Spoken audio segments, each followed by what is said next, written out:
இந்த மாசத்துல மைத்ரேய முகூர்த்தம் இந்த டிசம்பர் மாசத்துல எப்ப வருது? இப்போதைக்கு என்னால் அவ்வளோ அடைக்க முடியல. இல்லை நானும் எவ்வளவோ சம்பாதிக்கிறேன், எவ்வளவோ அந்த கடன் கொடுத்துட்டு தான் இருக்கேன், ஆனால் அது ஓஞ்ச பாடே இல்லை. செஞ்சவங்களுக்கு கூட இதை திருப்பி நீங்கள் ஒரு பரிகாரமாக நீங்கள் வீட்டில் ஒரு என்ன சொல்கிறது ஈஸியான ஒரு மெத்தடில் வீட்டில் இருந்துட்டு செய்கிறது அதுன்றது லைஃப்பில் ரொம்ப இம்பார்ட்டண்டான ஒரு விஷயம். அதில் முக்கியமான விஷயம் முகூர்த்தம்னு ஒன்று. எல்லாமே ஒரு கடன் தான். உங்கள் தலையில் என்ன சுமை இருக்கோ அந்த சுமையை தீர்க்கிறதுக்கு ஈஸியான ஒரு வழி தான் இந்த மைத்திரை முகூர்த்தம்.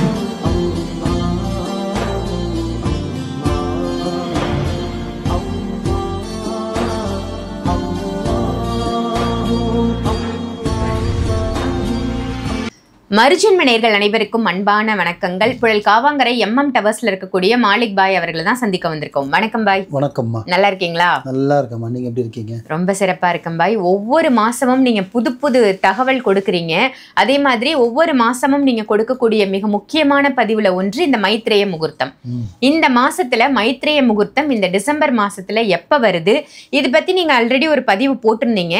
பட் இந்த பதிவுக்கான ஸ்பெஷல் என்னன்னு மக்களுக்கு சொன்னீங்கன்னா நல்லா இருக்கும். என்னன்னு பார்த்தீங்கன்னா லாஸ்ட் டைம் வந்து 1ஆம் தேதி வருதுன்னு சொல்லிட்டு ஒரே நாளில் 2 டேட்டும் சொல்லியிருப்பேன். ஆமா ஆமா. சில பேர் வந்து பார்த்துருக்கலாம், சில பேர் வந்து பார்க்க முடியாமல் இருந்திருக்கலாம். அதனால இந்த வீடியோவில் பார்த்தீங்கன்னா இந்த நாட்களில் என்ன டைமிங் சொல்லிட்டு சொல்லலாம் அப்படின்றது.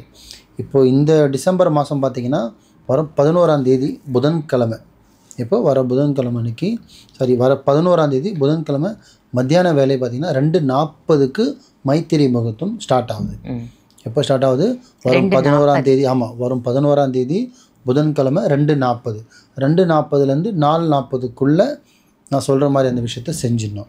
அது என்ன விஷயம்னு பார்த்தீங்கன்னா ஆல்ரெடி தெரிஞ்ச மக்கள் பார்த்துருக்கலாம். புதுசாக பார்க்குறவங்களுக்கு என்னென்னா மைத்திரை முகூர்த்தம்ன்றது திருப்பியும் சொல்கிறேன், ஏன்னா பழைய ஆடியன்ஸும் பார்க்கலாம், புது ஆடியன்ஸும் பார்க்கலாம். மைத்திரை முகூர்த்தம்ன்றது உங்களால் கடன் சுமை அதிகமாக இருக்குது, அந்த கடத்தை இப்போதைக்கு என்னால் அவ்வளோ அடைக்க முடியல, இல்லை நானும் எவ்வளவோ சம்பாதிக்கிறேன், எவ்வளவோ அந்த கடன் கொடுத்துட்டு தான் இருக்கேன், ஆனால் அது ஓஞ்ச பாடே இல்லை. ஒருத்தருக்கு வட்டி கொடுத்துக்கிட்டே இருக்கிறேன், ஆனால் அது அசலே தீர்ந்த பாடு இல்லை. இல்லை ஒருத்தர் கடன் எங்கே தான் போகுதுன்னு சில சம்பாதிக்கிறது, கடன் தான் போயிட்டுருக்கு, கடமே அடைய மாட்டேங்குதுன்னா அந்த மாதிரி இருக்கிறவங்களுக்கு ஒரு பரிகாரமாக எங்களை மாதிரி ஆளுங்கிட்ட போய் செய்ய முடியாத ஆளுங்களுக்கு, இல்லை செய்ய முடியாத சூழ்நிலை இருக்கிறவங்களுக்கு, இல்லை என்கிட்ட செஞ்சவங்களுக்கு கூட இதை திருப்பி நீங்கள் ஒரு பரிகாரமாக நீங்கள் வீட்டில் ஒரு என்ன சொல்கிறது ஈஸியான ஒரு மெத்தடில் வீட்டில் இருந்துட்டு செய்கிறது தான் அது. அதை பார்த்திங்கன்னா ஒரு சுத்தமான ஒரு வெள்ளை பேப்பர் எடுத்து யாருக்கு பணம் செலுத்தணுமோ, ஸோ அது வங்கி மூலியமாக செலுத்தலாம், நேரடியாக கை மூலியமாக செலுத்தலாம்.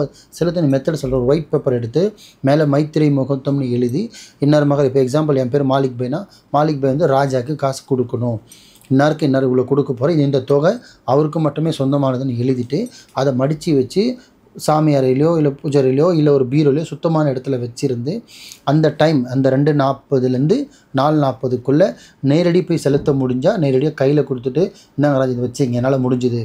அது 1 லட்ச ரூபா இடத்துல 50 ரூபாவும் இருக்கலாம், 100 ரூபாவும் இருக்கலாம், 1000 ரூபாவும் இருக்கலாம், உங்களால் எவ்வளோ கொடுக்க முடியுமோ. ஆனால் தயவு செஞ்சு அந்த எல்லா டைம்ன்றது லைஃப்பில் ரொம்ப இம்பார்ட்டண்டான ஒரு விஷயம். அதில் முக்கியமான விஷயம் முகூர்த்தம்னு ஒரு விஷயம். அந்த முகூர்த்தத்தில் இந்த மைத்திரை முகூர்த்தன்றது ரொம்ப முக்கியமான ஒரு விஷயம். ஏன்னா உலகத்தில் சமாளிக்க முடியாத ஒரு விஷயம் எதுன்னு கேட்டால் கடன். அதை அடைக்கிறதுக்கும் ஒரு இறைவன் ஏதோ ஒரு விபத்தில் ஏதோ ஒரு ஜாதகாரங்க அந்த ரிஷிகள் இருந்தவங்க குறிச்சிட்டு போயிருக்காங்க, இந்த டைமில் இது பண்ணால் நடக்கும்ன்ற மாதிரி முன்னோர்கள் இருந்தவங்க குறிச்சிட்டு போயிருக்காங்க. அதை பார்த்து தான் நம்ம சொல்கிறோம். நேற்று சொன்னதோ இன்றைக்கி சொன்னதோ கிடையாது, இல்லை ஆதி காலத்துலேருந்து சொன்னது. அதை பயன்படுத்த தான் மக்களுக்கு புரிகிற மாதிரி சொல்கிறோம் அந்த மைத்திரை முகூர்த்தம்.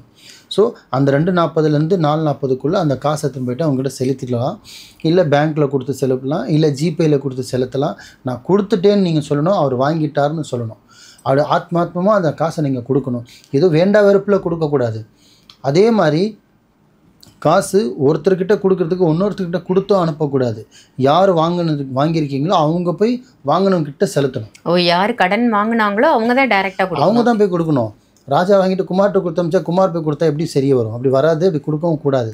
யார் வாங்கியிருக்காங்களோ யார் கை நீட்டி வாங்கினாங்களோ திருப்பி அதே கை நீட்டி கொடுத்தா தான் பெற்றுக்கொண்டேன் வாங்கி கொண்டேன்ற மாதிரி அது ஒரு கம்யூனிகேஷன்ஸ் சரி இருக்கும். ஸோ கொடுத்துட்டு மாற்றமாக நீங்கள் வரணும். பேங்க்கில் கூட செலுத்தலாம்.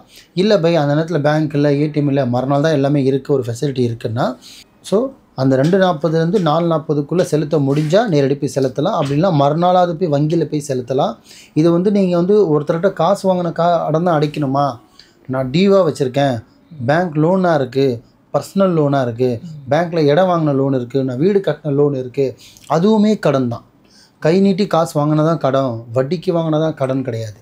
என்ன ஒருத்தர் கமெண்டில் கூட கேட்டிருந்தாரு, ஒருத்தர் நேரில் கூட கேட்டார், பை நீங்கள் வந்து மைத்திரை முகூர்த்தம் சொல்கிறீங்க, அதை கை நீட்டி கடன் வாங்கினது தான் செல்லுமா? அப்படின்லாம் கிடையாது. கை நீட்டி காசு கடன் வாங்கியிருந்தாலும் செல்லும், வட்டிக்கு வாங்கியிருந்தாலும் செல்லும். நகை கடையில் வச்சுருக்கீங்க உங்கள் நகையை, அதை மீட்டணும்னு நினச்சாலுமே நீங்கள் அந்த காசை போய் கட்டலாம். 1 2 3வது பேங்க்கில் பர்சனல் லோனு, மகளிர் loan, bike loan, car loan, property loan, எதுவானாலும் எல்லாமே ஒரு கடன் தான். உங்கள் தலையில் என்ன சுமை இருக்கோ அந்த சுமையை தீர்க்கறதுக்கு ஈஸியான ஒரு வழி தான் இந்த மைத்திரை முகூர்த்தம். ஸோ வர 11ஆம் தேதி புதன்கிழமை 2:40 4:40 வருது. மக்கள் இதை பயன்படுத்திக்கங்க. இதை பயன்படுத்துறதால நீங்கள் ஒன்றும் லட்சமாக கொடுக்க போகிறது கிடையாது, ஆயிரக்கணக்கில் கொடுக்க போகிறது கிடையாது, பரிகாரம் பண்ண போகிறது கிடையாது, சுடுகாட்டில் போகணும் அது செய்யணும் இது போகணும் எதுவுமே இல்லை. ஒரு வெள்ளை பேப்பர் எடுக்க போகிறீங்க, எழுத போகிறீங்க, இன்னாருக்கு இன்னார் கொடுக்க போகிறீங்க. ஒரு நாள் முன்னாடி கொடுக்குறதோ இல்லை 2 நாள் கழித்து கொடுக்குறதோ அன்றைக்கி அந்த நேரத்தில் கொடுங்களேன். கொடுத்து தான் பாருங்களேன், நல்லது நினச்சா நல்லதே நடக்குமா. ஸோ மைத்திரை முகூர்த்தத்தை இதை பயன்படுத்திக்கலாம் இன்ஷா அல்லாஹ். சிறப்பு பாய், ரொம்ப சூப்பராக ஒவ்வொரு மாதமும் இந்த மைத்திரிய முகூர்த்தத்தை நீங்கள் ஹைலைட் பண்ணி சொல்லிட்டு வரீங்க. கடன் சுமைன்றது எத்தனையோ பேருக்கு இருக்குது. உங்களோட ஃபாலோவர்ஸ் வந்து நிறைய பேர் கடன் சுமையில் இருக்காங்க, அவங்க கஷ்டப்படக்கூடாதுங்கிறதுக்காக மாதம் நீங்கள் கொடுக்கக்கூடிய இந்த பதிவு வந்து ரொம்பவே அற்புதமான பதிவாக இருக்குது. நன்றி பாய். நன்றிம்மா.